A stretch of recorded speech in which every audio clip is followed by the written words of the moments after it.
Hello guys and welcome back to the channel. Now, a while ago I said 12 movies in 12 months recommended by friends or family, and I got 12 recommendations, thank you so much guys.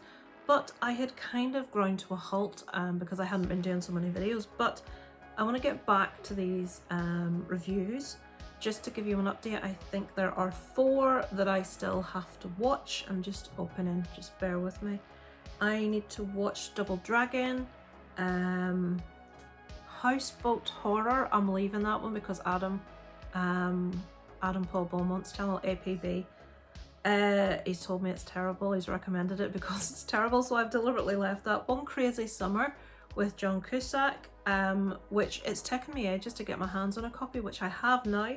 And finally, what's the title of that one? Wait Until Dark, which was recommended by Jason the Old Millennial, which that's quite an old one, so I need to seek that one out as well. So I've only got 4 left because I have done one called The Vampire Journals, which was recommended by Leo from Geek Legion of Doom, which is the one we're going to talk about today, guys.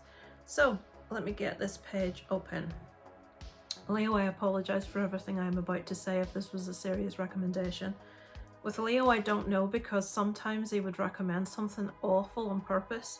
But I know Leo's a big vampire fan, and I know he likes things that are a little bit gothic, and this is a gothic vampire story, so that's where the interest in this ends, I have to admit. So this is a movie called Vampire Journals. It's from a director that's famous for something called Subspecies, which I've never seen. Now, on looking on people I know that have seen this on Letterboxd, one person adores it and has given it a 4 out of 5, and everyone else really aren't fans. So, Vampire Journals, it is written and directed by Ted Nicolau, and it stars Jonathan Morris. If you're in the UK and you remember Bread, the Boswell family from Liverpool, Adrian from Bread, he plays one of the main vampires in this. David Gunn and Kirsten Sarah. Now, I'm not going to talk about anyone else because they're the main people in this movie. So, this is a movie from 1997. Lisa should have looked this up. Yes, 1997. This is in 18. And this follows a story of avenging vampire stalks a king of the vampires in Eastern Europe, slaughters anyone who gets in his way. So this avenging vampire in this movie falls in love with the same girl as the king of the vampires. So it's kind of a fight over this very innocent, beautiful girl by these 2 vampires. So I don't really know if I can give you anything else in the way of story because it's paper thin. That's basically it. This movie looks like a Bonnie Tyler video, Total Eclipse of the Heart to be quite specific. It looks very 80s. It's 1997, but this looked very 80s to me, in the sense that everything is gothic and very beautiful. The buildings, how things are shot, how people are dressed, it's stunningly beautiful, but it all looks like an 80s rock video. The acting is absolutely deplorable. Jonathan Morris is probably the best here. As I say, he plays Adrian in the UK sitcom Bread from the 80s, which I'm a massive fan of. And seeing him as a vampire was really strange when you know the character he played before. I'm not entirely sure why he was cast. It just seems really weird casting. Maybe it's the very posh English accent that he has. It sort of introduces that sense of romanticism to being a vampire. I have seen this compared to Interview with the Vampire. Who the hell's been doing that is anybody's guess. Interview with the Vampire is one of my favourite vampire movies. I absolutely love it. I tend more towards like 30 Days a Night, things that are actually really, really frightening vampiric, like The Right One In, that show vampires as the really brutal, nasty animals they are, rather than the romantic sort of version of it. Although I have to say I absolutely adore Udo Kier as a vampire. He is fabulous, one of my favourite Draculas. But this was really, really hard to sit through. My husband said I should have videoed me watching it and put clips in the review because he was wetting himself. Because I don't know, every woman that was in this, I'm gonna talk about something a little bit rude. So if you don't like hearing rude things, don't listen. If you've children in the room, remove them. I'll try and use nice words. every woman in this had to get their boobs out at some stage for absolutely no reason. It's like, cute woman walks on, right, within the first 30 seconds there was one boob out. I was doing boob count at one stage. We had several people's boobs more than once. It was like the countdown, when are we going to see hers, how long is that going to take? I can see some of you guys noting down, what was that film? Vampire Journals, 1997. And something I could not quite understand was why, when a woman is bit by a vampire, the sound sounds like someone poking something into like a hot dog sausage. Why, when that happens, do the women look all orgasmic and like they're enjoying it? But if someone bites a man, he's fighting for his life. What's the difference? And all the women look like they need to sneeze when they're bit by a vampire, or that like they're mid-orgasm. And it's just so naff and it's so cheesy. Leo, I apologise if you enjoy this movie. I thought it was deplorable. I thought it was awful.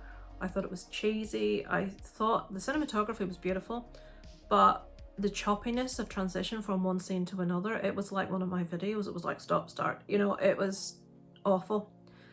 The acting was like someone was reading off a page. Jonathan Morris was the best of a bad lot. The girl that stars in this, I actually looked up her filmography because I couldn't believe she'd been hired to be an actress. It was that bad. Her name is Kirsten Sayre, or Sarah, I don't know how to pronounce it. And I found out that she had been in 2 shorts. One was 4 minutes long and the other was 7. That's 4 minutes and 7 minutes too long to be watching this girl's acting, as far as I'm concerned. And in this, and not a lot else. So this also, I should have said this is a full moon movie as well. People in the reviews have said it's one of the better full moon movies, so I perhaps shouldn't watch full moon movies. You've got a real mix of people that love this and think it's fantastic, and people that think it's god-awful. I'm in the god-awful camp. I don't know, I just felt it was so much more dated than its time, 1997.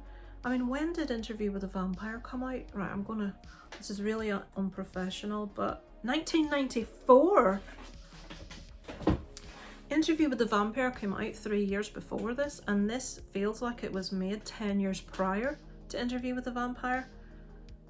It's fully on YouTube, which I didn't realise. I was trying to find this everywhere and couldn't until Leo told me it's on YouTube. So I actually watched a version on YouTube which had Italian subtitles, which was quite interesting because Italian is so similar to Spanish. I was like, what?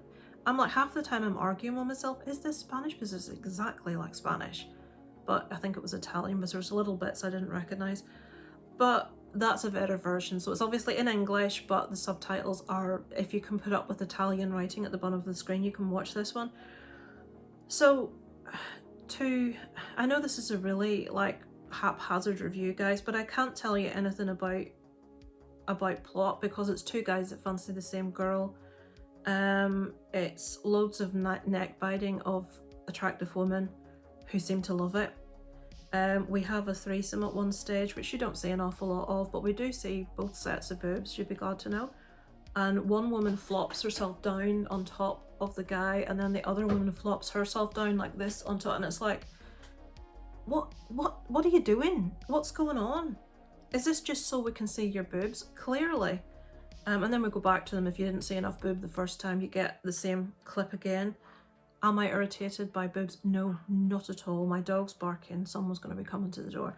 2 guys biting necks, beautiful woman who seem to love it. One man who seems to be in absolute abject agony compared to the women that are either sneezing or orgasming. I'm not quite sure which one it is. Beautiful buildings to look at, beautiful clothes. The makeup is shockingly bad. The effects are shockingly bad. The acting is shockingly bad. The music is really irritating, doesn't fit, is dated. So in short, I really did not enjoy this. If I find out, Leo, that you've recommended this because you think it's naff, I'll kick your arse. Leo recommended me one of the worst films I've ever seen once, called Hospital. I challenge you, go check out a horror movie called Hospital. It's one of the worst things you'll ever see. But I have a feeling Leo likes this because he likes gothicness, he likes vampires, and there's a lot of pretty girls in this. So I'm expecting he probably quite enjoys this. On the other hand, I did not. So for Vampire Journals, it's a 1 out of 5 for me, guys. Have you seen it? Have you seen Subspecies by the same writer-director? Let me know below in the comments, guys, and I look forward to speaking to you next time. Over and out from Lisa Loves.